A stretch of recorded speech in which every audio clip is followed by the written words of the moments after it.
안녕하십니까? 포천뉴스 시민이 묻고 후보자가 답한다. 전국 동시지방선거 후보자 초청 정책대담 진행을 맡은 포천뉴스 고정숙입니다.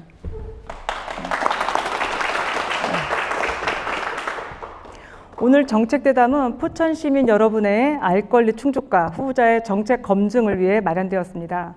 당초 포천뉴스는 포천시장 선거에 출마한 후보자들을 초청해 3인 토론회 형식으로 진행할 예정이었습니다. 그러나 기호 5번 무소속 이재수 후보가 5월 18일, 기호 1번 더불어민주당 박윤국 후보가 5월 19일 불참 의사를 전달함에 따라 기호 2번 국민의힘 배경현 후보와의 1인 정책대담 형식으로 재구성하여 진행하게 되었습니다. 이번 대담은 후보자 간 토론이 아닌 후보자의 정책과 비전, 주요 현안에 대한 입장을 시민들에게 전달하기 위한 자리입니다. 포천뉴스는 불참 후보에게도 공정하게 참석 기회를 제공했으며 오늘 대담은 참석 의사를 밝힌 후보를 대상으로 진행한다는 점을 알려드립니다. 또한 오늘 대담은 사전 녹화 방송으로 진행되며 녹화 이후 포천뉴스 TV, 유튜브와 포천뉴스 인터넷 플랫폼 및 지면에 소개될 예정입니다. 방청객 여러분께서는 원활한 방송 진행을 위해 정승 유지에 협조해 주시기 바라며 과도한 환호나 야유는 자제 부탁드립니다.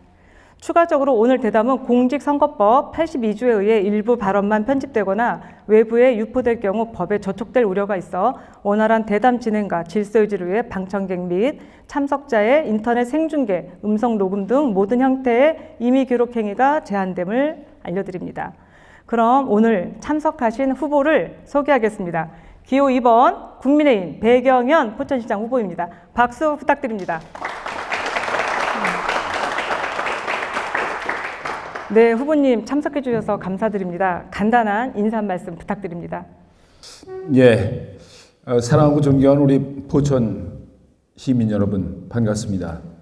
국민의힘 포천시장 후보 백영현입니다.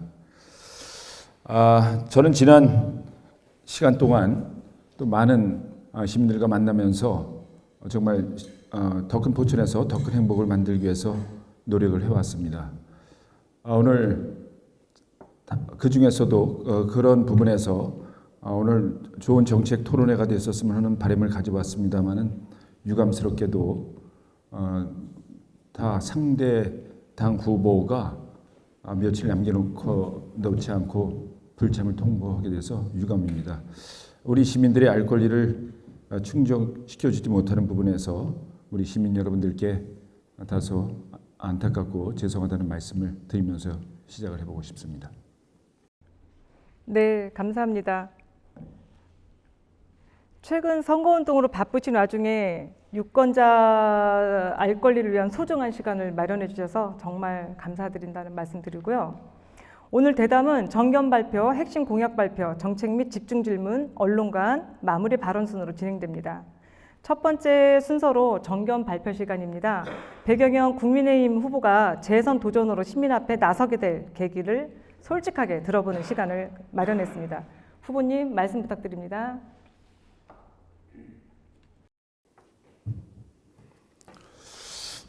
예, 저는 지난 4년간 기쁠 때나 슬플 때나 오로지 시민들의 행복만을 위해서 더 큰 포천에서 더 큰 행복을 만들기 위해서 쉼없이 달려왔습니다.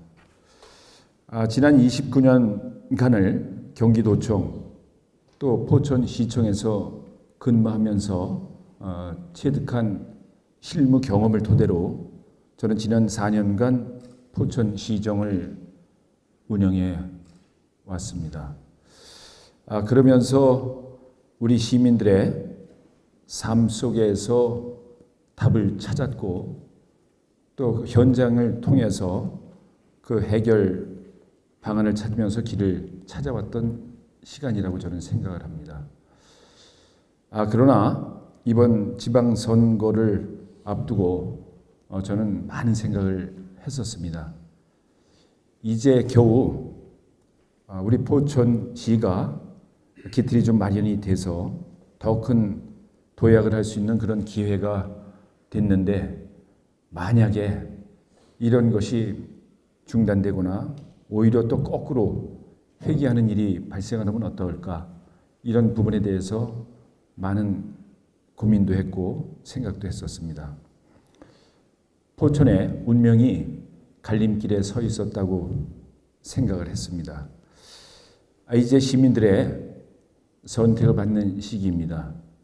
우리 포천이라는 도시가 지난 30여 년간 정말 인근 양주, 남양주에 비해서 왜 이렇게 답답하냐, 오히려 퇴보했다 하는 시민들의 푸념의 말씀을 또 들어야 하나, 이런 것에 대해서 많은 고민을 했었죠. 그래서 저는 이번에 시민들의 선택을 받아 재선 시장이 돼서 4년 동안 만들어 놓은 기틀을 위해서 더 크게 도약하고 인근 남양주시, 양주시, 시의 발전상을 부러워만 하지 않는 시민들에게 희망을 줘야겠다 하는 생각을 가지고 재선 도전을 했습니다. 많은 준비가 되어 있기 때문에 이런 것들을 시민 한 분 한 분과 소통해 가면서 우리 포천의 더 큰 발전을 위해서 기여해 보겠다는 일념으로 이 자리에 섰습니다. 고맙습니다.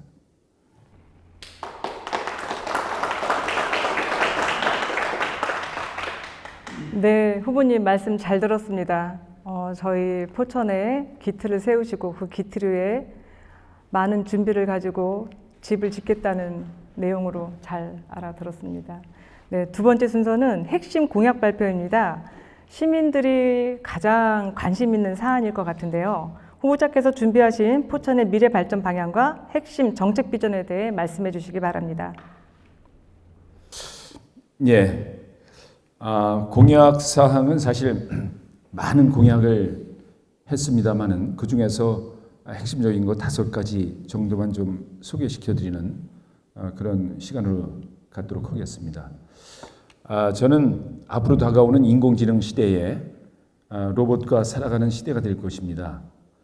이러한 시대에 우리 사람의 삶은 어떻게 변할 것인가, 이런 것에 대해서 많은 고민이 있었고, 지난 민선 8기의 시정 방향의 한 축을 품격 있는 인문도시를 만들어야겠다는 시정 방향을 제시하고 그것을 실현해오는 과정에 있습니다.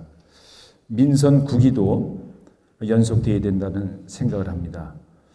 모든 공약은 결국은 사람이 먼저이고 사람이 사람답게 살면서 내 삶이 정말 행복한 도시 포천을 그려가는 것이 궁극적인 공약의 목표라고 저는 생각을 합니다.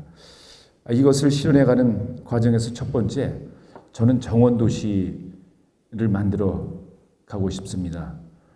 물론 한탄강이 유네스코에서 인증한 세계 지질공원인데 그 지질공원과 함께 어우러지는 세계 정원을 만들어 가고 또 내 삶에 직접적인 연결이 있는, 아침에 일어나서 문 열고 나오면 5분 거리에 속이 머지만 그래도 정원이 있는 도시, 이런 도시를 만들어가서 시민들의 삶을 정말 아주 이렇게 풍요롭게 만들어가고 싶다는 공약을 제시를 했고, 또 우리 포천이란 도시가 70여 년을 군사시설 보호구역, 수도권 정비계획법 중첩되는 규제로 인해서 정말 많은 개발의 제약을 받고 있죠.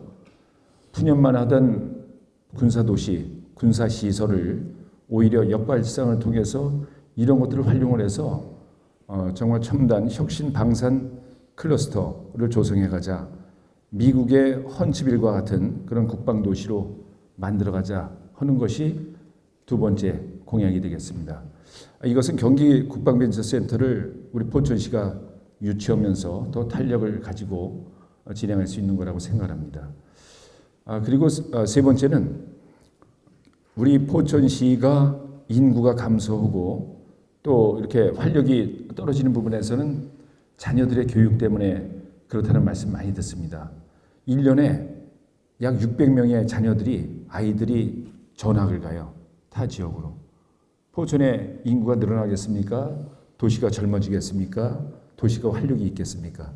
이런 거 해결해야죠. 그래서 민선 8기에서도 교육발전특구 시범지역으로 선정이 돼서 그 사업을 진행을 하고 있고, 거기에 더해서 평화경제특구 후보지로 이제 지정이 됐죠. 이 평화경제특구를 통해서 젊은 청년들이 선호하는 일자리를 만들어가자는 얘기입니다. 그래서 포천에서 태어나서 포천에서 교육받고 포천에 좋은 일자리를 많이 만들어서 청년들이 떠나지 않고 오히려 청년들이 찾아오는 도시 포천을 만들어가자. 이게 이제 세 번째 공약이 되고, 또 특히 우리 포천은 도시와 농촌이 병존하는 도농 통합형 시입니다. 문 열고 나가면 어느 집이든지 농장이 보이고 축사가 보이고 공장이 보이죠. 이런 것을 개선해 나가기 위해서 이제 농촌 공간 재구조화 사업이라서 주거는 주거대로, 산업은 산업대로, 농지는 농지, 축사는 농축산대로 이렇게 공간을 재편하자는 얘기죠. 그래서 사람이 사는 지역은 컴팩트하게 문화예술시설이라든가 편의시설, 어디 우리 서울보다 1.4배나 넓은 전 지역에 도시가스를 공급한다 아닙니까? 그건 사실 현실적이지 않은 공약을 하는 후보들도 있던데, 그렇지 않고 우리 포천에서는 공간 구조를 재편해서 정말 사람이 사람답게 살아가는 그런 우리 포천을 만들어보자. 이런 곳에서 스마트 축산 단지를 약 40만 평 정도로 계획을 하고 있는데, 스마트 축산 단지를 만들어서 지금 도시 한복판에도 있는 축사들을 이전을 시키는 겁니다. 이전을 시킬 때 이전해 갔을 때의 면적을 더 크게 약 50% 이상 또 면적을 더 증축할 수 있는 인센티브를 주어서 시가지에 있는 것을 외곽 지역으로 유도하자.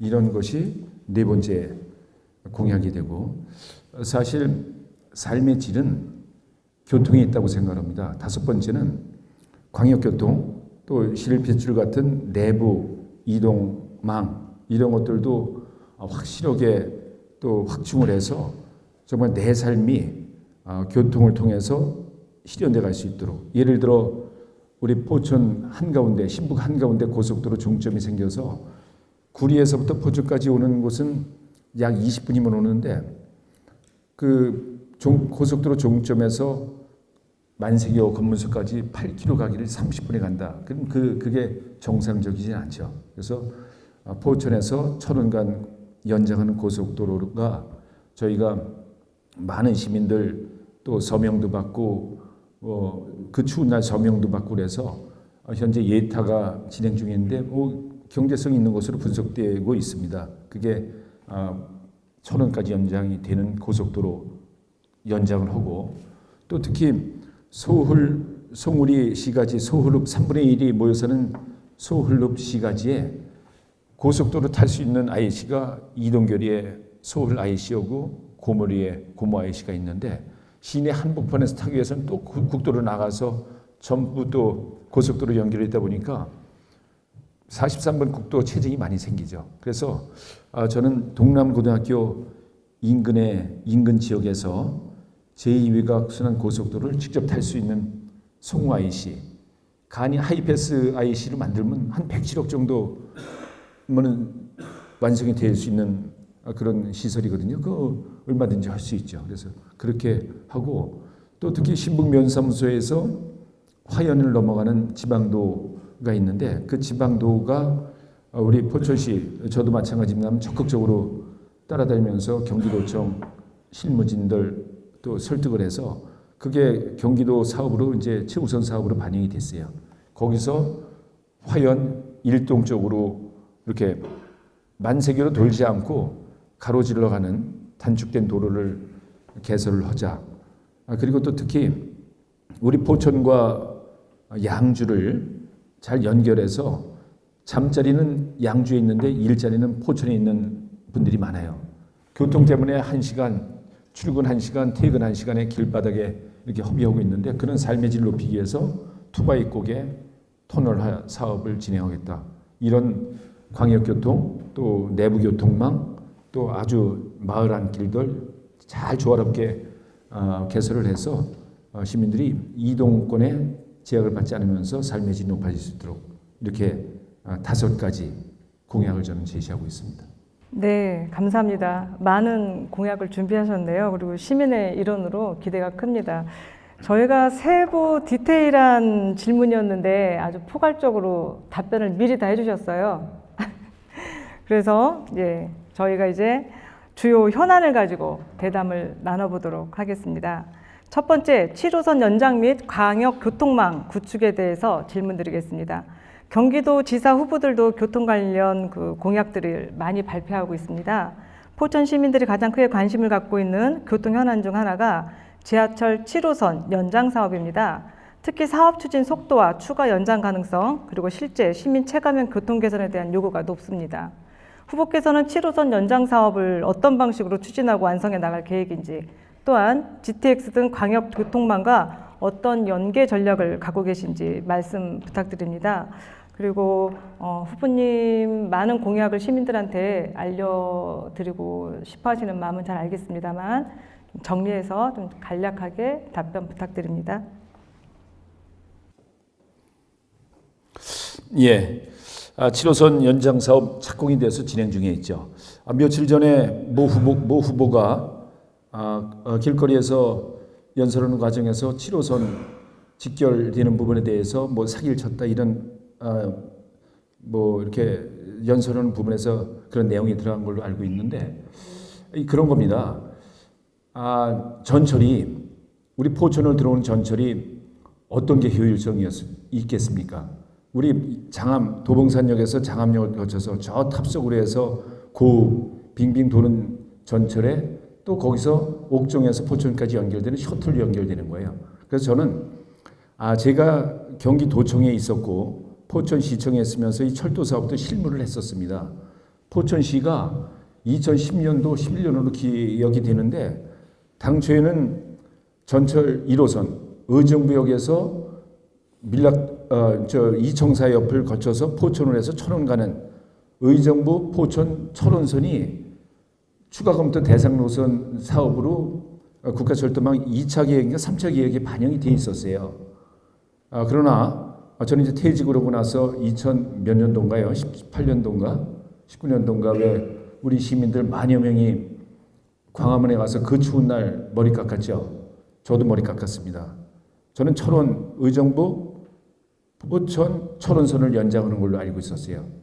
근데 느닷없이 도봉산에서 오는 7호선 전철 연장 사업을 예태를 면제받았다고 자랑을 하더라고요.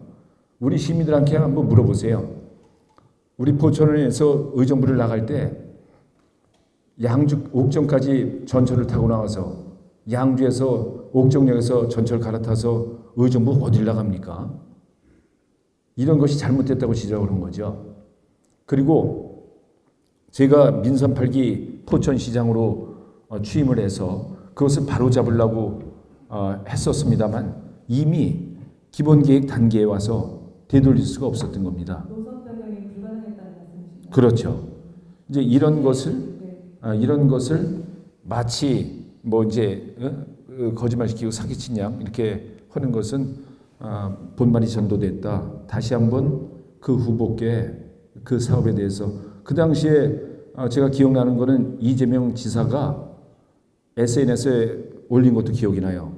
그때 그때 포천시장이 다 합의해놓고 공청회 당시에 그거 못하는 걸로다가 시민들 또 이렇게 해서 했던 그런 기억이 나는데 아마 SNS 이재명 경기도지사가 올린 SNS 한번 찾아보시면 나올 겁니다. 제가 그런 것은 바로 잡아야 된다는 생각이 있어서 이렇게 말씀을 좀 드렸고 그렇지만 뭐 전임자가 해놓은 것들이든 뭐든 이미 진행된 거를 되돌릴 수 없으면 그거를 보완해서라도 대안을 만들어야죠. 그래서 저는 전철 7호선 착공 사업에 포천 옥정선에 더해서 옥정에서 덕정까지 연결되는 3.9km만 더 연장해서 추가하게 되면 그래도 그나마 포천에서 덕정을 통해서 덕정에서 GTX C노선을 타고 의정부 또 청량리 방면 서울 북부 방면 그리고 강남까지 29분이면 도달하기 때문에 오히려 수요가 많이 좀 보완이 될 것이다 해서 취임하고 나서 적극적으로 뛰어다니면서 그나마 그거 해결해서 정부 계획에도 반영이 됐죠. 그래서 매년 200억 원씩 운영하면서 적자 보전이 이제 예상이 되는데 그 적자 보전을 해야 될 200억 원의 우리 시 혈세가 들어갈 텐데 그걸 조금이라도 좀 보완시킬 수 있는 그런 사업을 한 거기 때문에 오히려 다행스럽게 생각하지 않나 우리 시민들께서 그런 생각이고 또 그거는 그 전철 사업대로 추진을 하고 이제 우리 포천에 진정한 철도의 시대가 열리기 위해서는 GTX G노선이 필요한 거죠. 우리 김동연 지사가 25년도, 24년도 4월 1일 날 우리 병원 앞에서 저랑 같이 그 GTX G노선 연장 사업 선언을 했었는데 그 사업이 우리 포천의 철도 시대를 여는 거라고 생각합니다. 우리 포천에 출발해서 의정부 또 건국대학을 지나서 강남 논현역 그리고 사당 또 KTX가 정차하는 광명역을 지나서 결국은 인천 숭이역까지 연결되는 84km 철도 대심도 철도죠. 거기에 광명역까지도 43분밖에 안 걸리는 거예요. KTX 이용할 수 있죠. 이런 사업을 열어가자. 이런 게 광역교통 중에서도 철도 사업이 우리 포천에 미치는 영향 가지고 적극적으로 민선 국회에서는 실현시켜 나가겠다는 의지를 가지고 추진 중에 있다는 말씀드립니다. 네, 후보님 잘 들었습니다. 그 세부적인 전략에 대해서는 다음에 또 말씀 듣도록 하고요. 혹시 후보님 대중교통 마지막으로 이용해 보신 적이 언제세요? 사실 없죠, 거의. 또 실질적으로 이용도 해보시면서 시민의 발이 어떻게 움직여야 되는지 좋은 정책 마련해 주시길 바랍니다. 다음 두 번째 질문으로는 군사시설 규제 해결 방안 질문입니다. 포천시는 군사시설 보호구역과 각종 중첩 규제로 인해 재산권 침해와 개발 제한 문제가 지속되고 있습니다. 후보께서는 중앙정부와 군 당국을 상대로 어떤 방식의 협의를 통해 군사시설 규제 문제를 해결해 나갈 계획인지, 그리고 현재 육군단 부지반에 대한 협의는 어느 정도 진행된 것인지 말씀해 주시기 바랍니다. 예, 먼저 육군단 부지 문제에 대해서부터 설명을 좀 드리도록 하겠습니다. 육군단 부지를 반환받는 그 형식을 당초에는 기부대 양여 사업으로 우리 포천시 유지 8만 평을 포함해서 27만 평 국유지까지 그 27만 평을 가지고 기부대 양여 사업으로 추진했었습니다만 국방부의 요구 사항이 너무 과다하게 국방부에서 포천시에 양여할 수 있는 양여의 가치는 2,300억 정도 되는데 포천시에 국방부가 요구하는 기부 물건은 3,500억의 기부 물건을 요구를 하는 거예요. 이거 안 되는 거죠. 그래서 저는 과감히 기자회견을 통해서 이거는 기부대 양여 사업 헌데는 실효성이 없다 해서 우리 시유지만 돌려달라. 시유지가 아주 중앙에 위치한 거거든요. 그래서 시유지 반환을 이제 받기 위해서 제가 그것도 기자회견을 통해서 이렇게 발표를 했었습니다만 현재 아주 세부적인 절차까지 진행되고 있어요. 그 물건을 우리 포천시는 공시지가로 산정을 해서 교환을 하자. 건축물이 들어있는 사령부가 들어있는 지역은 국방부에서 가져가고 그 위쪽에 있는 나대 지역 상태에 있는 그 토지를 포천시와 교환하면서 반환하는 절차를 진행 중에 있는데 세부적인 이견은 포천시는 공시지가로 산출해서 재산 가치를 판단해서 교환하자. 국방부는 감정평가를 해서 하자. 이런 이견의 차이인데 이걸 가지고 저희가 이제 감사원 그 유권에서까지 받아보면서 우리 포천시의 의견을 관철시키기 위해서 이제 노력 중에 최종적인 단계에 와 있다는 말씀드리고 저는 이제 국방 정책이 우리 포천시가 전체 서울시의 1.4배나 넓은 지역의 약 25%가 군사시설 보호구역이에요. 그리고 군사시설 보호구역에서 해제됐더라도 군사시설 남아있는 거 그대로 국가 소유로 방치되어 있어요. 그래서 저는 병력은 줄어드는데 또 그 많은 시설들을 가지고 있어요. 국가에서도 부대 재배치 계획을 통해서 재배치하고 있는데 그런 계획을 통해서 남는 유휴지는 과감하게 지방에 이양을 해라. 무상이 됐든 유상이 됐든 이양을 해서 그거를 산업시설을 이용을 해보세요. 생산성 있게 산업시설을 이용을 해보세요. 얼마나 국가적으로 이익이고 또 어떤 합리적인 정책입니까? 그런 것들을 해야죠. 그래서 국방부가 이제는 정말 아주 그 틀에 갇힌 국방정책에서 벗어나서 정말 아주 획기적인 그 재산 가치를 잘 활용할 수 있는, 그래야 국가적으로도 그 국가가 소유 있는 재산을 잘 활용하면 얼마나 바람직한 겁니까? 그래서 그런 것에 전환을 통해 설 수 있도록 우리 김용태 국회의원도 관련된 법 입법 발의를 했고, 저희가 국방부 엊그저께 강선영 국회의원도 오셨습니다만 잠깐 그런 부분에 대해서 말씀 나눌 기회가 있었는데, 그런 부분에서 국방 정책을 전환할 수 있도록 저희가 최대한 압박해 갈 계획이 있다는 말씀드립니다. 네, 답변 잘 들었습니다. 그런데 후보님, 포천은 수도권 정비법 등 상위법에 많은 영향을 받는 지역이기도 합니다. 규제만 풀어달라는 단순한 요구에 그치지 않으려면 구체적인 대상 지역과 단계별 추진 전략이 필요하다는 지적도 있습니다. 이에 대한 추가적인 구상이 있다면 밝혀주시기 바랍니다. 이제 작년도 아주 불행하게도 오폭 사건이 있었죠. 그 지역의 주민들의 바람이 그런 겁니다. 국방부 토지를 활용해서 상생 마을을 만들어 달라. 그 토지를 활용해서 지속적으로 소득이 나올 수 있는 걸 만들어 달라, 이런 거거든요. 우리 포천시에는 6개 읍면에 저 사격장 대책위원회가 이제 구성이 되어 있는데, 그 지역만큼이라도 그런 국방부에서 쓰지 않는 유휴지를 통해서 소득이 나올 수 있는 사업을 얼마든지 하잖아요. 예를 들어 그 지금 정부가 좋아하는 태양광 사업도 그냥 농지 훼손하지 말고 그런 부분에서 만들어지고, 또 체육시설 같은 것도 얼마나 좋습니까? 수도권에 있는 우리 포천시에 체육시설 만들어서 수도권에 있는 국민들 이용하게, 거기서 요금 같은 걸 받아서 마을의 주민들은 좀 소득으로 보존될 수 있게, 이런 거 얼마든지 할 수 있다고 생각합니다. 그래서 좀 구체적으로 그런 것들을 활용할 수 있는 부분에 대해서도 먼저 국방부에 우리가 제안을 해놓았고, 그걸 관철시켜 나가기 위해서 좀 더 아주 좀 치밀하게 그 중앙정부와 협의해 나갈 그런 계획이 있습니다. 네, 답변 감사드립니다. 그런데 대부분 군 유유지는 시민들이 이용하기에 접근성이 좀 떨어질 텐데요. 그거에 대한 정책도 잘 세워주셨으면 하는 바람이고요. 그 다음 질문 넘어가겠습니다. 제일 중요한 질문인 것 같습니다만, 지역경제와 소상공인 대책에 대해서 질문드리겠습니다. 바로 우리 포천 시민이 먹고 사는 문제입니다. 소호흡 상가와 신읍 상가들도 아시다시피 저녁 8시 이후에는 문을 닫을 수밖에 없을 정도로 상권이 매우 침체되어 자영업자와 소상공인의 어려움이 커지고 있는 실정입니다. 침체된 지역 상권을 활성화하고 소상공인을 지원하기 위한 구체적인 대책이 있다면 답변 부탁드립니다. 예.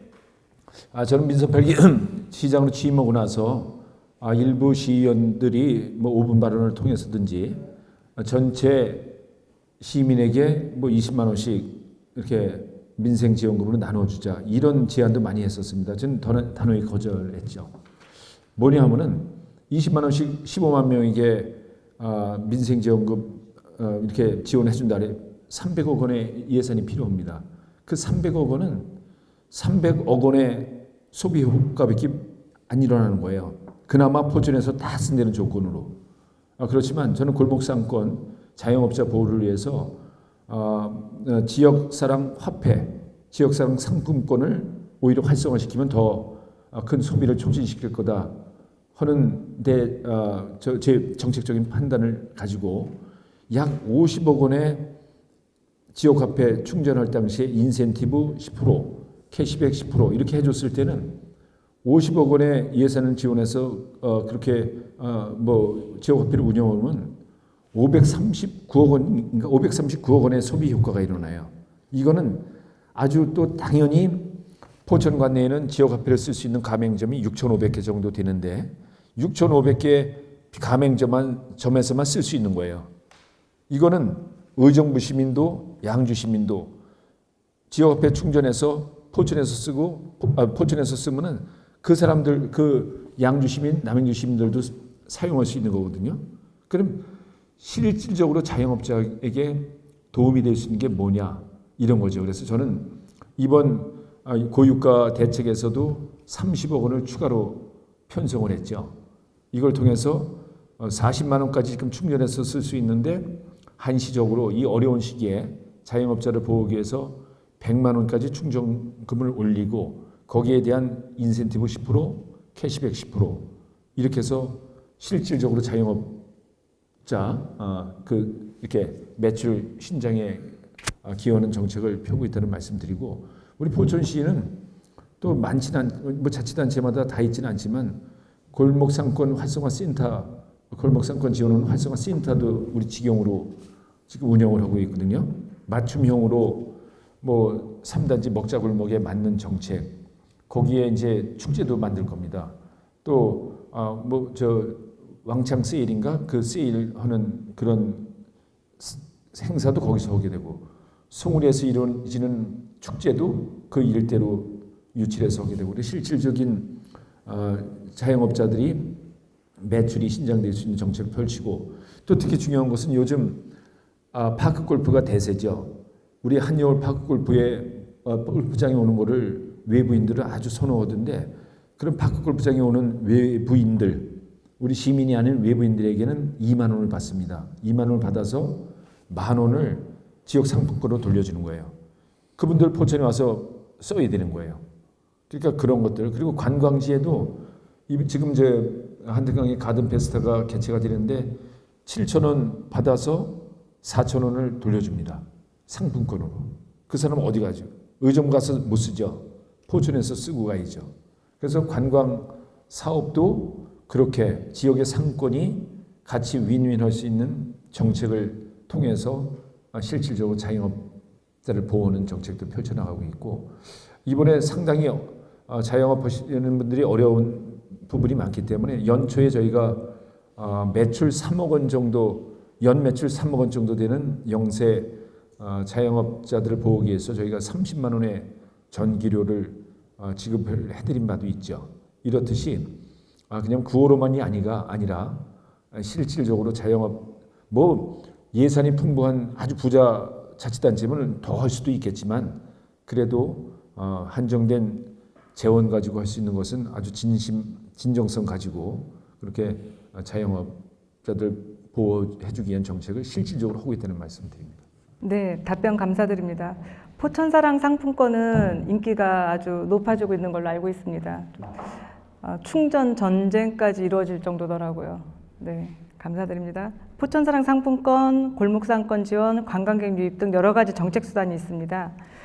이 모든 것들이 종합 선물로 묶여진 정책으로 태어나길 다시 한번 기대해 보도록 하겠습니다. 5번째로 도시개발과 생활권 균형 발전에 대해서 질문드리겠습니다. 후보님께서는 주유공학으로 초반 모두 발언에서 말씀하셨듯이 정원도시 포천을 제시하셨습니다. 포천시는 신읍동과 소호읍을 중심으로 한 생활권 격차, 내촌, 영북, 일동, 이동, 화연 등 권역별 발전 불균형 그리고 노후 주거지와 기반시설 부족 문제가 함께 제기되고 있습니다. 후보께서는 포천의 도시구조를 어떻게 재편하고 각 읍면동의 특성에 맞는 균형 발전 전략을 추진할 계획이신가요? 네, 뭐 아주 중요한 질문인 것 같습니다. 우리 포천시라는 도시가 서울시의 1.4배나 보다 넓은 지역이잖아요. 14개 읍면동이 정말 골고루 자족 기능을 가지고 살아가는 것은 정말 어려운 게 현실입니다. 그래서 제가 모두에 말씀드린 것처럼 이제는 포천시도 도농통합형시의 공간 구조를 재편을 해야 된다. 지방에 벌써 소멸되는 마을이 많죠. 그 소멸되는 마을이 많은데 포천시 수도권에 있으면서도 포천시도 예외는 아닐 거라고 생각합니다. 그런 전 지역에 도시가스를 공급하게 되는 사람도 있는데 그거는 현실적이지 않다고 판단하는 거죠. 그래서 저는 도시의 공간 구조를 재편을 해야 된다. 사람이 많이 모여 사는 곳에 문화예술 시설도 많이 갖춰지고 또 다양한 편의 시설을 만들어서 사람이 정말 사람답게 살아가는 그런 공간을 만들어주고 또 공장 산업시설이라든가 농장 이런 것들은 교외로 빼서 정말 농장, 농업도 이제 규모화 있게 농업을 해 경쟁력이 있는 거지. 옛날에 우리 엄마 아버지 농사 짓던 그런 방식에서 벗어나지 않으면 어떻게 경쟁력이 있겠습니까? 그래서 축사 냄새 나는 거, 또 농장의 규모화 이런 것들도 외부로 재편을 통해서 만들어 가야 되는 게 우리 포천만의 문제가 아니라 이건 중앙정부에서부터 해야 될 것이다 이런 생각을 가지고 있고, 그리고 더 정말 중요한 것은 그렇게 추진하는 과정에서 이게 뭐 하루아침에 되는 건 아니니까 그런 과정에서 뭐 수년, 뭐 십수년 이렇게까지는 이런 공간에서 살아갈 수밖에 없을 건데, 저는 그런 과정에서도 최소한 생활 속의 불편이 줄어들 수 있도록 우리가 4천억을 재정 안정화 기금으로 쌓아놓고 있으면 뭘 합니까? 그거 뭐라고 쌓아놓죠? 그래서 그런 것을 신속하게 주차장이 필요한 것엔 주차장, 또 골목에 그냥 어두침침해서 어르신들이 걷기도 힘든 건데 골목에 포장해주고, 저 포천천 얼마나 좋은 포천천에 모기만 있어서 다니지 못하게 만들어 놓습니까? 저 깨끗하게 정비하고 자전거 도로도 만들어서 사람과 자전거가 부딪히지 않게 만들어주는 거, 이런 거 하라고 세금을 걷어서 이제 시민들이 세금을 내주는 거지, 그냥 금고에 쌓아놓고 있으라고 세금을 내는 겁니까? 네, 후보님 뒤에 그 재정 안정화 기금에 대한 질문이 있으니까 그때 또 마저 하시기로 하시고요. 정원도시 포천은 저도 개인적으로 참 기대가 큽니다. 후보님들이 각 선거 때마다 아주 거창한 공약을 내십니다. 아주 경쟁적일 정도로요. 그런데 우리 시민들은 선거가 끝나도 살고 있고 또 다른 선거가 다가올 때까지도 살고 있습니다. 살고 있는 개개인이 아주 행복한 도시, 편안한 도시를 만들어 주시기를 바랍니다. 다음 질문으로는 대규모 개발 사업과 재정에 대한 질문입니다. 도로, 정주 여건, 많은 중요한 문제들이 있습니다. 그러나 이 문제들을 해결하기 위해서는 무엇보다도 재정에 대한 대비가 제일 필요한 부분입니다. 특히 포천시는 철도, 도로, 도시개발, 관광, 하천 정비 등 대규모 사업을 동시에 추진해야 하는 상황입니다. 그러나 사업 지원, 특히 예산 부담, 민간 개발 방식의 적정성, 시민 체감도 부족에 대한 우려 등이 있습니다. 후보께서는 대규모 개발 사업의 우선순위를 어떻게 정할 것이며 재정 부담과 사업 실효성을 어떻게 관리할 계획인지, 그리고 시민 여러분이 알기 쉽게 설명 부탁드립니다. 예. 사실 자립도가 20%도 안 되는 자치단체 중에 하나죠. 이제 그런 재정의 한계점이 있어서 대형 사업들을 일시에 다 하기는 사실 힘들죠. 예를 들어서 우리 포천시에 앞으로 저는 거기서 성장 동력이 나올 거라고 판단을 하는데, 한탄강에 많은 사업이 지금 투자되고 있습니다. 그 지역에는 물론 이번 뭐 매스컴에서도 보도돼서 아시겠습니다만은 우리 천여 명의 공직자들이 열심히 따라다녀서 이번 2026년도에 1,420억, 한 40건 정도 되는 것 같은데 공모 사업을 통해서 적극적으로 응모해서 1,420억 원의 사업비를 확보한 우리 공무원들이에요. 근데 이렇게 국비나 도비가 필수적일 수밖에 없죠.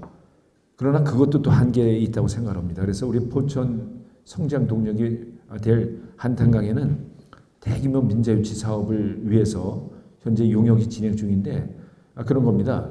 우리 포천시가 경관이 아주 우수한 지역으로 관광객들이 근 1,000만 이상이 찾는 지역인데, 그냥 하루 들러서 가는 관광이다 보니까 지역에 많은 이제 뭐 경제에 도움이 되지 않는 데는 말씀들 많이 하시잖아요. 그래서 이런 것을 체류형으로 바꾸기 위해서 숙박시설 설치는 민자유치 사업을 이제 진행을 하고 있는데, 그런 거, 그리고 또 특히 이번에 평화경제특구 지정이 되면서 이런 호텔, 뭐 컨도미니엄 플러스 또 경관 농업에 첨단 농업까지 이렇게 들어가는 부분인데, 이런 거는 대부분이 거의 다 이제 민자 유치의 영역이라고 판단이 돼서 저는 경기도청에 있을 때 일산 대교를 민자유치 사업으로 제가 실무를 해봤던 경험이 있고 용종산단 개발했던 부분 이런 것들을 통해서 노하우가 축적이 돼 있는 부분이라서 민자유치 사업 이런 것들도 같이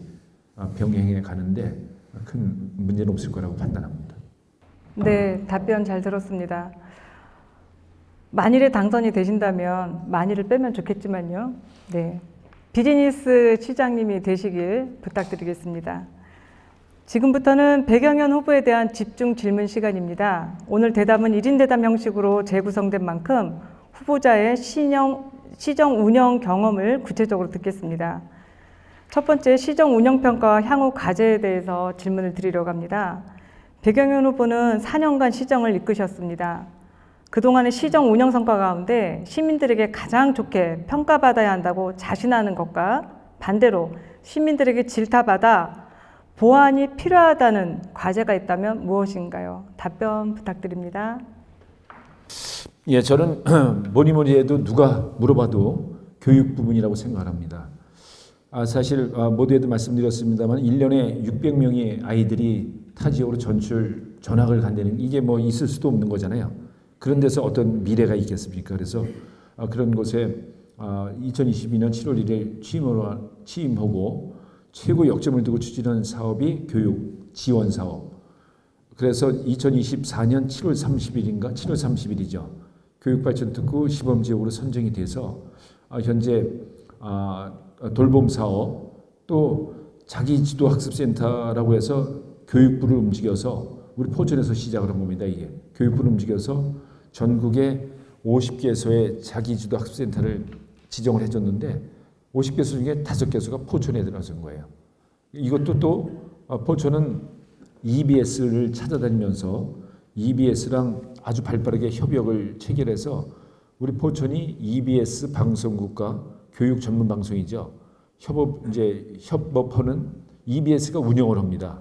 이런 것에 대한 게 저는 가장 뭐 시민들한테 자랑할 만한 그런 성과라고 생각을 하고 또 특히 군사도시로 70년 동안 희생만 강요되어 왔다고 푸념만 하고 계셨는데 이걸 역발상을 통해서 우리는 경기 국방벤처센터를 유치해냈지 않습니까? 여기서 혁신 방산 클러스터가 이제 조성이 되게 되면 정말 청년들이 선호하는 일자리가 많이 생기는 겁니다. 이렇고 또 그 짧은 시간에 우리 평화경제특구 물론 후보지지만 이제 9월달에 본 지정이 되겠습니다만 평화경제특구 후보지까지 지정 받아낸 거 이거 행정을 아시는 분들은 아마 이게 얼마나 많은 성과인지를 알 겁니다. 그래서 그런 부분에 정말 나름대로 성과가 있었고 포천의 100년 미래를 위해서도 아주 큰 역할을 할 거라 이렇게 판단하고 다만 좀 부족했던 부분은 이런 거예요. 제가 이제 민서 8기 운영을 하면서 공무원들을 1000여 명의 공직자들을 너무 편안하게 해줘서 일들을 안 한다. 긴장을 놓고 안 한다. 그 천만의 말씀입니다. 우리 1000여 명의 공직자들 이러는 거 보세요. 좀 전에도 설명드렸습니다만 그냥 부서 책임제로 해서 권한 주고 책임도 물론 묻습니다만 권한을 주고 뛰어다니게 하니까 40몇 건의 공모사업 응모해서 1,420억 원을 확보해 왔어요. 그 예전 같으면 상상도 못한 일이에요. 최고 위에 있는 사람 입만 쳐다보고 지시 내려오는 것만 했던 그런 시대에서 이제 스스로 막 움직여가는 이런 공직 생활, 공직 풍토가 조성됐는데 당초에는 아주 힘들었어요. 저도 이제 그런 부분에서 이제 시민들께서도 인정을 해주시고 우리 1000여 명의 공직자들 많이 칭찬해 주실 거다 이렇게 생각을 합니다. 네. 네, 박수, 많은 박수 부탁드립니다. 다시 한번 해주세요. 오.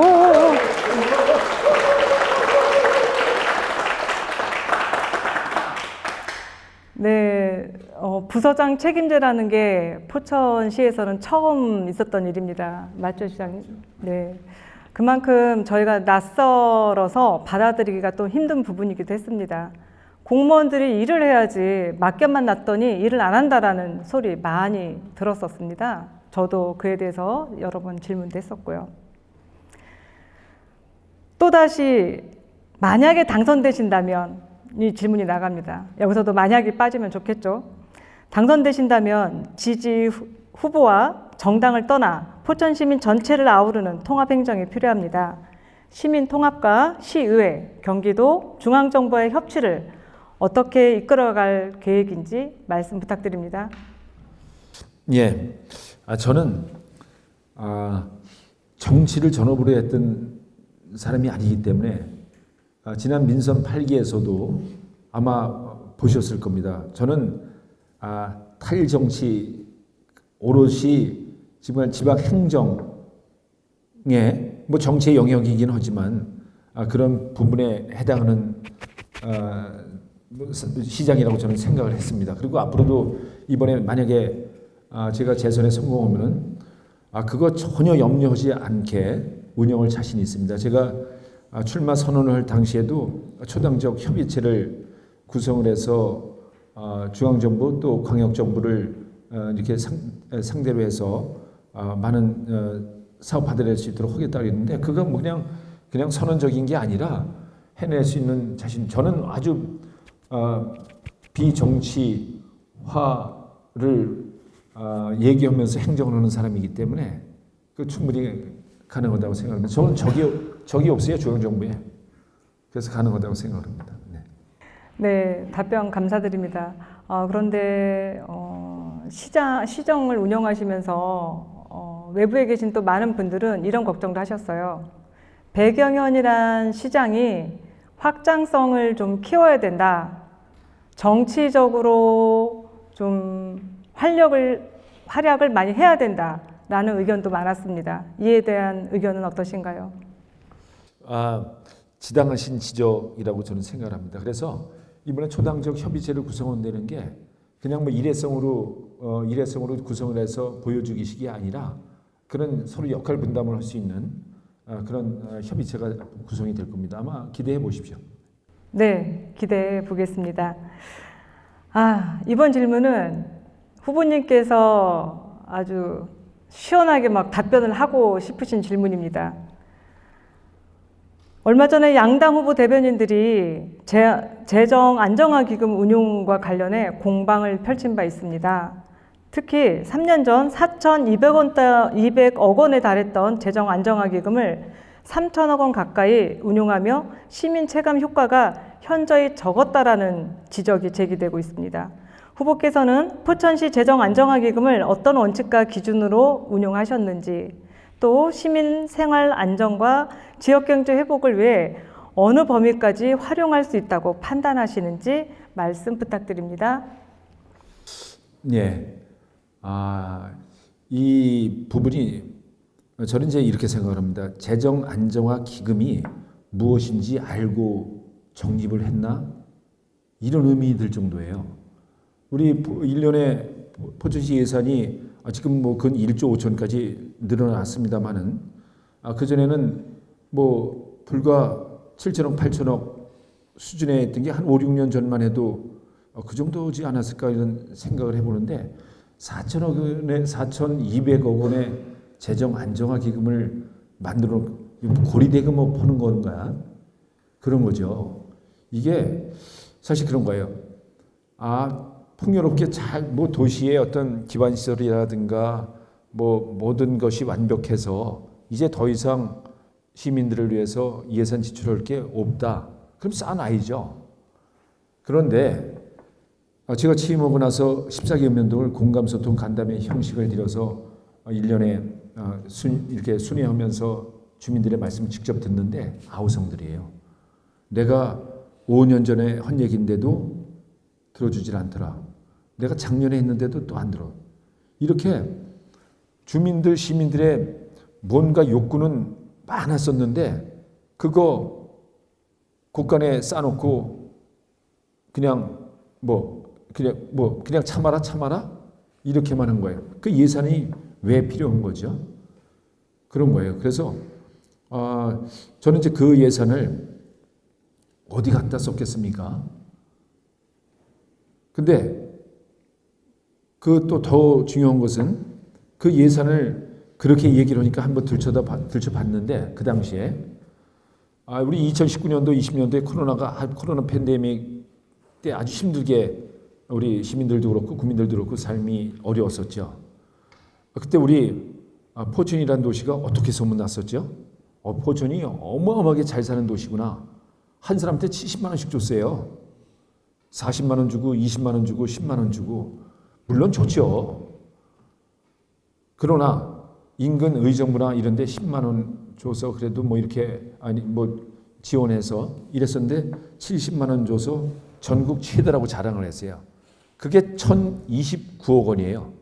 1,029억 원을 1년 사이에 시민들한테 지원해 줬죠. 그거 어디 갔는지 기억이 안 납니까? 여기 기억나나요? 방청에 계시는 시민 기억나나요? 그때 70만 원 뭐 했는지? 그걸 가지고 기반시설 또 우리 미래에 대한 아이들을 위해서 교육시설 이런 걸로 투자했다고 생각해 보세요. 지금 우리가 애를 안 써도 돼요. 그때 1,029억 투자했다면 지금 한 5천억 이상의 효과 그 사업이 투자된 거나 마찬가지일 겁니다. 그렇게 쌓아놓고 제가 취임을 하니까 여긴 자연 발생적으로 생긴 도시이기 때문에 주차장 하나 변변히 마련된 게 없어요. 이웃들하고 맨날 다퉈요. 주차장 때문에. 이거 그냥 놔두고 적금해놓고 기다리고 있어요. 이분 시민들은 어떻게 하란 얘기예요? 그래서 그 재정 안정화 기금을 풀어서 주차장 만들었죠. 또 경로당 그냥 열악한 곳에 어르신들 그 여름에 더운데 혹서기 혹한기 쉼터라고 지정을 해놨는데 거기도 열악한 시설에서 그냥 어르신들이 지내게 만들어 드렸어요. 그거 왜 그렇게 합니까? 그래서 저는 토지를 매입을 해서 경로당도 지어드렸어요. 그리고 이 골목골목에 정말 퇴근길이 무서울 정도로 또 여성들, 약자들 다니기도 힘들어요. 골목길을 환하게 포장하고 가로등, 보안등 달고 CCTV 달고 이런 거 어디서 썼겠습니까? 그거 재정안정기금 그런 데 쓰라고 만들어 놓은 거잖아요. 쓴 거예요. 근데 이게 왜? 뭐 하려고 많았는지 모르겠어요. 가져가려고 했었나? 그러니까 그거를 공격한다는 자체가 저는 좀 너무 안타까워요. 어떤 생각을 가지고 그거를 공격하는 건지 정말 안타까워요. 사회자가 아마 명쾌한 답변을 줬으면 좋겠네요. 오히려. 네, 후보님 답변 감사드립니다. 지금 말씀하신 부분들이 저도 다 겪었고 지나왔던 시간이었습니다. 그럼 지금 재정 안정화 기금에 대해서 제가 잠깐 정리를 하면 시민들 생활 편의 한 몇 년간 고질적으로 고통받았던 것들에 대한 경로당, 주차장, 골목길 안심 등에 충분히 사용됐다는 말씀으로 정리하면 될까요? 네. 다 이해되셨습니까? 네. 그러면은 재정 안정화 기금에 대한 정리가 만족스러우셨다면 박수 한번 부탁드립니다.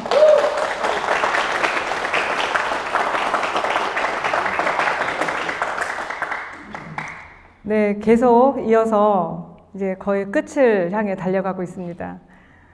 네 번째는 저희가 이게 토론회였지만 한 분의 불참으로 인해서 대담으로 간 만큼 후보자 간 상호 토론이 진행되지 않은 아쉬움을 달래기 위해서 후보자가 상대 후보에게 어떤 정책과 현안을 묻고 싶은지 중요한 판단 기준으로서 상대 후보에게 직접 묻고 싶은 정책 질문이 있다면 질문해 주십시오.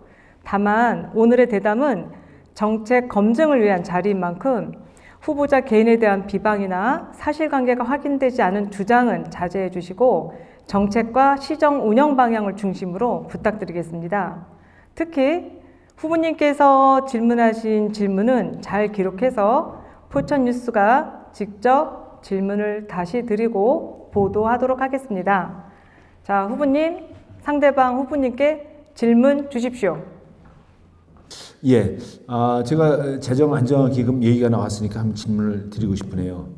4,200억 원의 재정안정화기금이 왜 필요했고 그걸 어디다 쓰려고 적금 적립을 해놨는지 그거를 꼭 묻고 싶네요. 네, 이 질문 하나니까 그리고 한 가지 더 하려고 합니다. 네네네.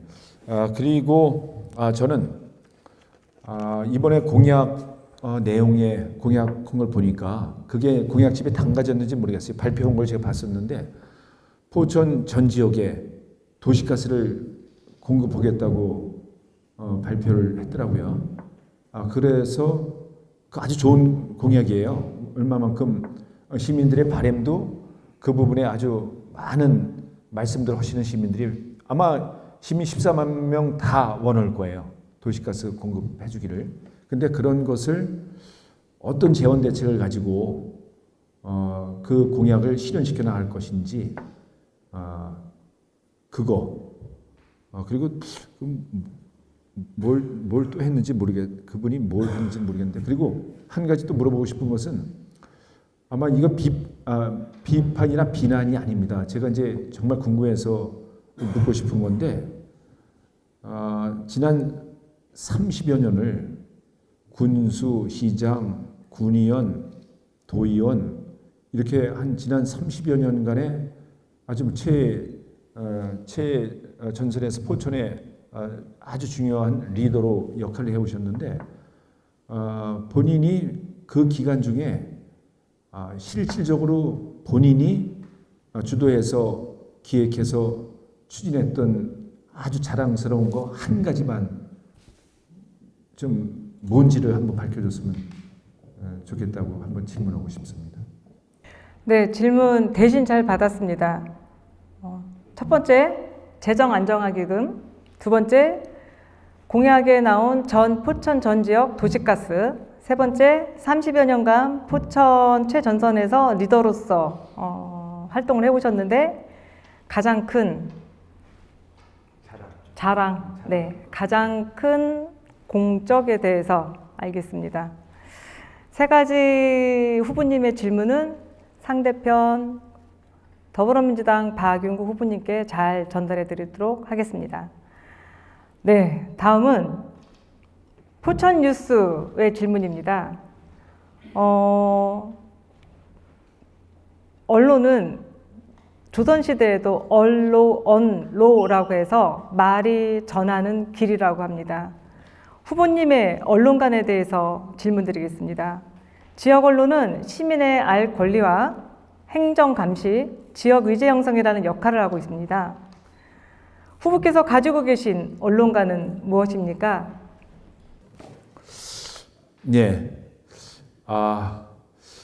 때로는 두려운 존재이기도 하고, 때로는 정말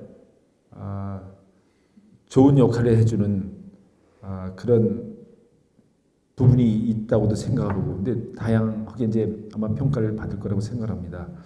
그러나 저는 이제 이렇게 생각을 합니다. 현 세대를 살아가는 우리가 언론하고 어떤 물론 이제 대립 관계에 있거나 이런 거는 내가 불이익을 받았다고 생각하면 대립 관계가 될 거고, 내가 조금이라도 좋은 평가를 받으면서 언론에 보도됐다 그러면 아마 그 언론 최고라고 그럴 것 같은데, 이제 그런 거를 떠나서 언론은 우리 삶에 이렇게 배제될 수 없는 그런 부분이라고 생각을 합니다. 특히 이 한 분 한 분이 다 저는 이제 언론 기관이라고 생각을 합니다. 요즘 SNS가 얼마나 많이 발달이 돼 있나요, 그렇죠? 그 참 무서운 세상인데 그런 세상에서도, 그런 세상 중에서도 우리 언론 기관들의 역할은 우리 삶에 아주 지대한 역할을 하는 그런 부분이라고 생각하고, 저는 제가 이제 공직 29년을 실무를 해오면서도 언론관은 상당히 필요한 부분이다. 그리고 내가 되돌아볼 수 있는 기회도 되고, 내가 또 어떤 방향으로 갈 수 있는 방향을 제시하는 부분도 있고, 그래서 그런 부분에 대해서는 언론의 역할이 또 점점 더 중요해지는 시기가 된다, 저는 그렇게 판단합니다. 네, 감사합니다.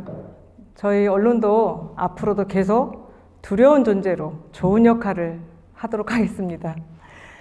네, 이제 대담이 다 이제 마무리입니다. 국민의힘 배경현 후보의 많은 공약과 정책에 대해 들으시면서 여기 계신 분들이 어떤 분들은 속이 시원하셨을 거고요. 어떤 분들은 또 답답한 분도 계셨을 겁니다. 이번에는 시민 여러분들이 직접 묻는 시간을 드리겠습니다. 정책과 시장에게 당부하고 싶은 내용을 중심으로 질문을 짧고 간단하게 부탁드립니다. 간단한 자기소개와 함께 후보자에게 궁금한 점을 질문해 주시면 감사하겠습니다. 질문하시고 싶은 계실까요? 네. 마이크 주십시오. 네, 대진대학교에서 가르치고 있는 권신희 선생님이고요. 서울의 주민입니다.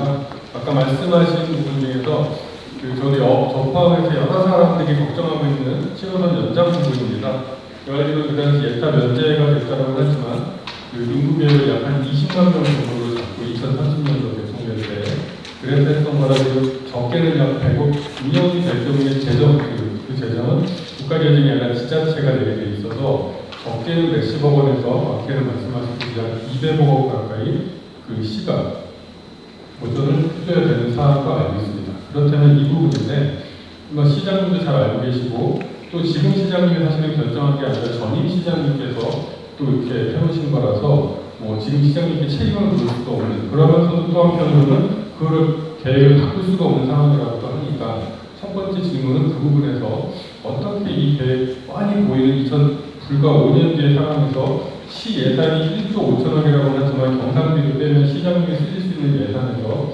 약 200억 가까이라는 것은 굉장히 큰 부담이 됩니다. 약 1,000억 원 정도, 1,000원에서 2,000억 정도로 쓸 수 있는 예산이기 때문에 그 큰 부담에 대해서 정해진 숫자이기 때문에 이거를 어떻게 감당을 하실 건지 전임 시장의 계획이라고는 하지만 또 지금 시장이 당선되실 경우에 책임져야 되는 부분이라서 그 부분 첫 번째.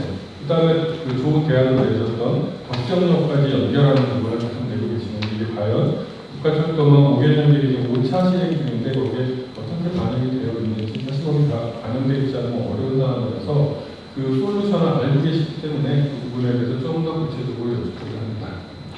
예. 네, 좋은 질문 감사드리고요. 후보님 답변 부탁드립니다. 예. 지금 말씀하신 것처럼 전철 7호선은 이제 광역철도로 지정이 돼서 건설이 되게 되는데 건설 비용에 1조 한 5천억 정도 들어가나요? 1조 5천억 정도 들어가는데 1,800억 원을 건설 비용으로 포천시에서 부담을 해야 되고 다 완공이 됐을 때에 운영을 서울 도시철도공사가 운영을 하지 않고 운영 주체가 달라요.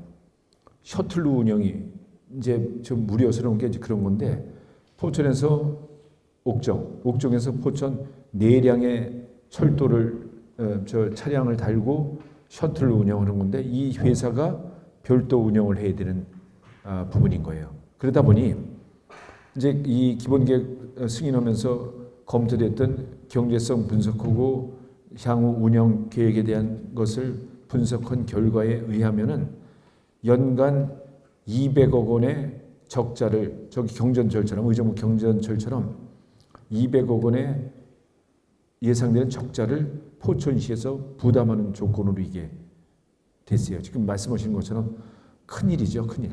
그럼에도 저도 책임이 없다고 생각은 못합니다. 이건 그냥 이렇게 그 사업 자체를 드롭시킬 수도 없었고, 근데 그렇기 때문에 이제 그나마 그 상태에서 이 적자의 폭을 얼마 정도로 줄일 것이냐가 고민스러웠던 거죠. 그래서 옥정에서부터 덕정역까지 3.9km를 추가로 연장해서 우리 포천 시민이 포천에서 출발해서 옥정에서 환승하지 않고 덕정까지 가서 덕정에서 전철 1호선 GTX 신호선을 환승한다. 그러면 이용객들이 많이 늘어날 거라는 거죠. 저희 판단에는. 그러면은 이용객들이 많이 수요가 늘어나면 적자의 폭은 그래도 그나마 줄어들 것이다. 이렇게 해서 추진을 했고, 다행히 경기도 철도망 계획에 반영이 됐고 철도망 계획이 중앙정부에 건의가 돼서 작년도 연말에 최종 정무 계획에 반영이 된 거예요. 다행히. 그래서 지금 우리 착공이 되고 있습니다만은 이 포천에서 옥정까지 완공되는 시기에 같이 옥정에서 덕정 노선도 같이 동시에 준공이 돼서 개통이 돼야 된다. 이렇게 중앙정부, 경기도, 양주시 이렇게 같이 협의해 가고 있다는 말씀드립니다. 다만 옥정에서 덕정까지 가는 3.9km는 포천시는 건설 비용을 1푼도 부담은 안 하는 거예요. 다만 차량 운영이 옥정까지 같은 거를 덕정까지 연장되니까 덕정에서부터 포천까지 운영되는 운영 선정이 되는 거랑 운영 적자에 보전하는 거라든 이런 것들은 별도로 이제 협약에 의해서 체결이 될 겁니다. 그럴 때 잘하겠습니다. 네, 충분한 답변이 되셨을 걸로 알고 다음 질문 받겠습니다. 또 질문하실 분 계신가요? 네, 질문 주십시오.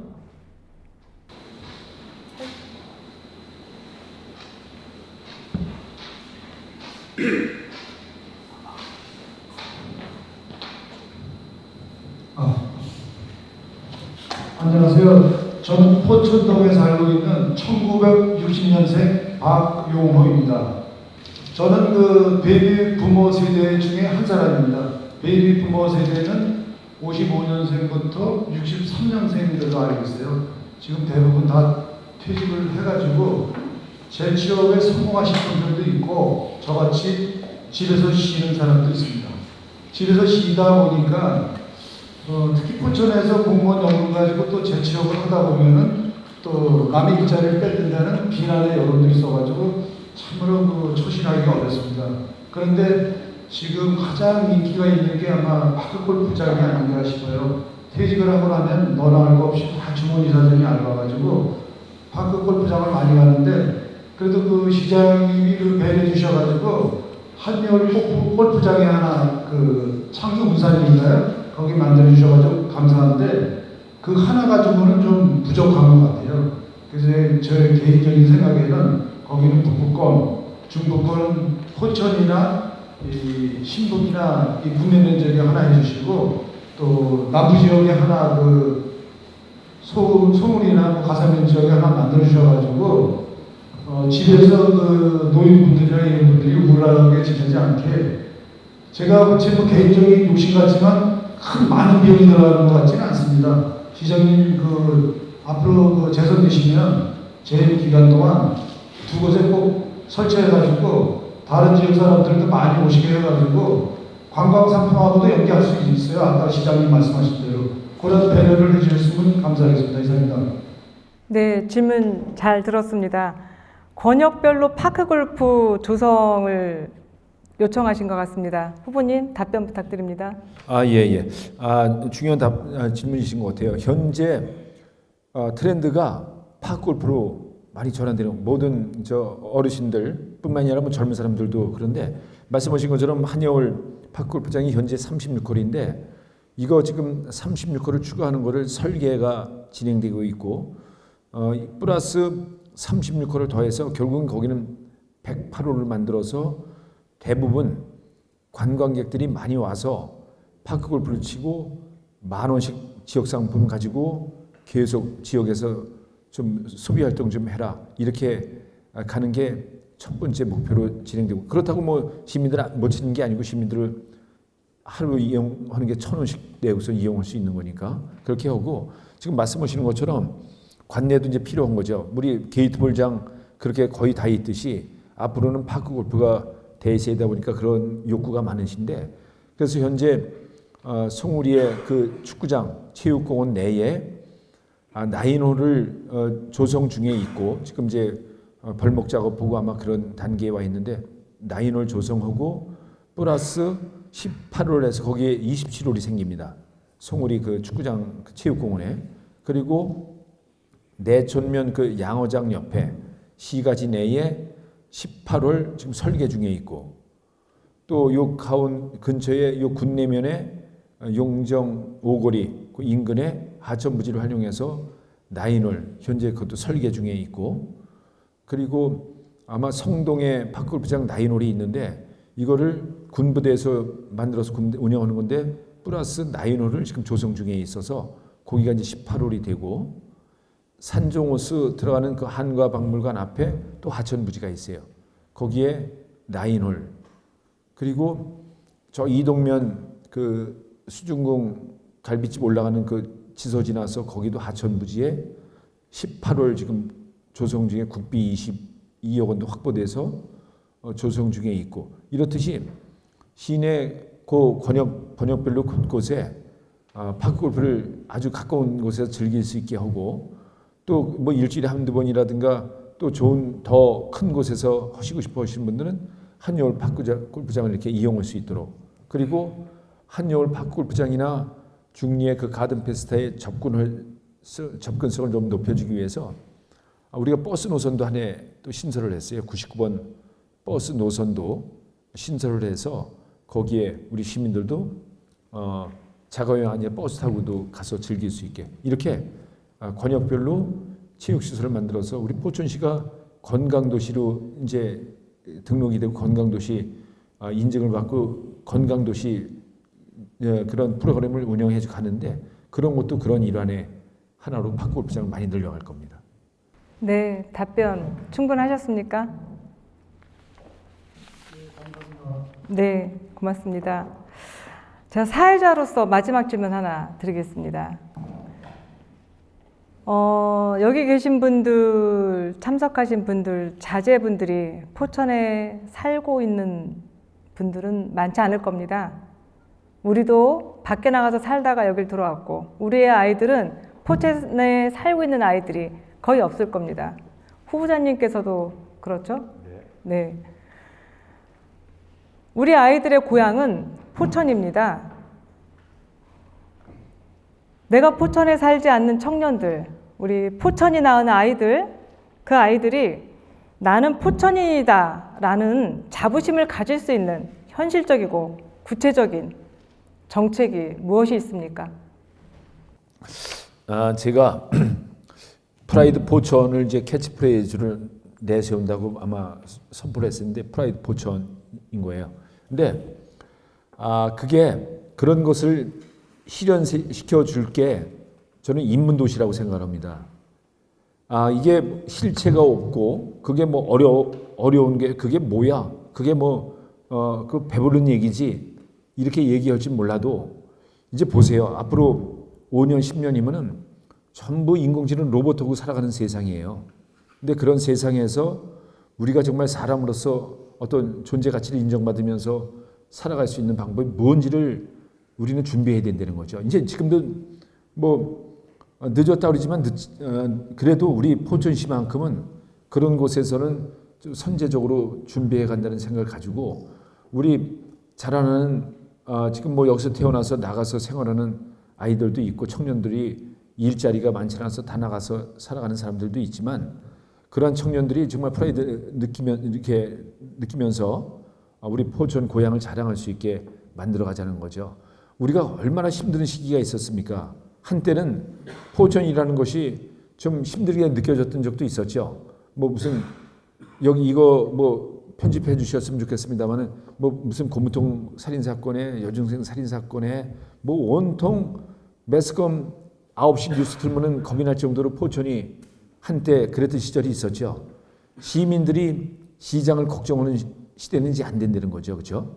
시장이 시민들 한 분 한 분을 걱정하면서 뭔가 보듬을 수 있는 정책을 만들어서 살아가게 사람답게 살아갈 수 있도록 만들어줘야지 시민 한 분 한 분이 시장을 걱정하는 시대는 이제 빨리 없애고 그렇게 아주 그냥 자긍심 느끼고 이러는 포천을 만들어 가서 그 청년들이 포천이라는 것을 자랑스럽게 느낄 정도로 그렇게 해야 된다고 생각합니다. 네, 답변 감사드립니다.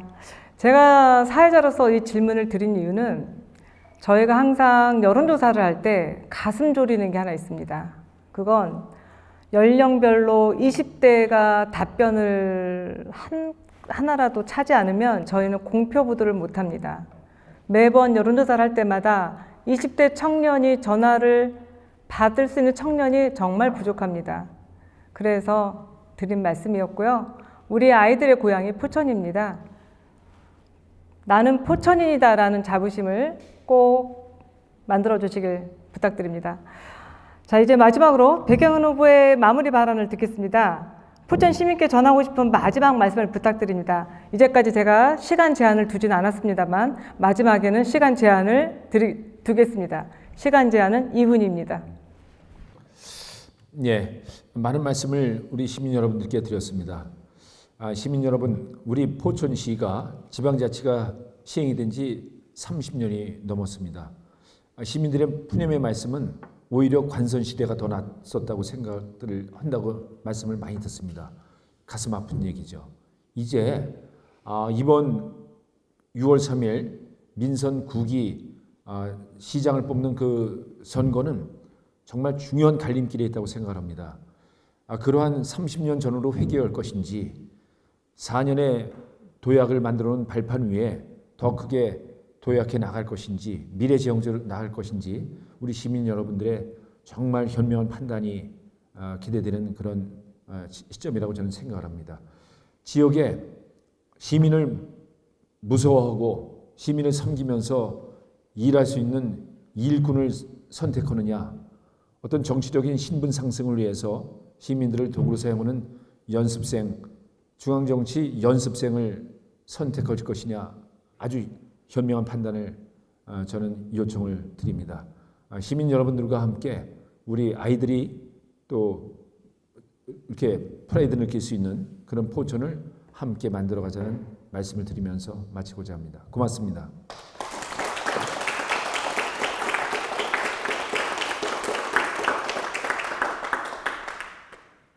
네, 감사합니다. 긴 시간 대담이 마무리되었습니다.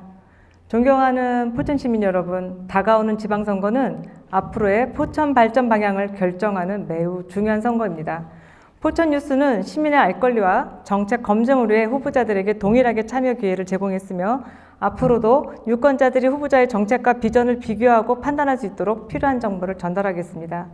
시민 여러분께서는 반드시 소중한 한 표를 행사하셔서 포천의 미래에 대한 뜻을 직접 보여주시기 바랍니다. 오늘 대담이 후보자의 정책과 비전을 냉철하게 살펴보고 선택하는 데 도움이 되었기를 바라며 향후 다가오는 모든 선거에서 포천뉴스는 후보자 토론회를 개최하기 위해 최선을 다하겠습니다. 이것으로 포천뉴스 주최주간 시민이 묻고 후보자가 답한다. 전국 동시지방선거 후보자 초청 정책 대담을 모두 마치겠습니다. 끝까지 함께해 주신 시민 여러분과 백영현 후보님께 감사드립니다. 시청해 주신 여러분 모두 감사드립니다.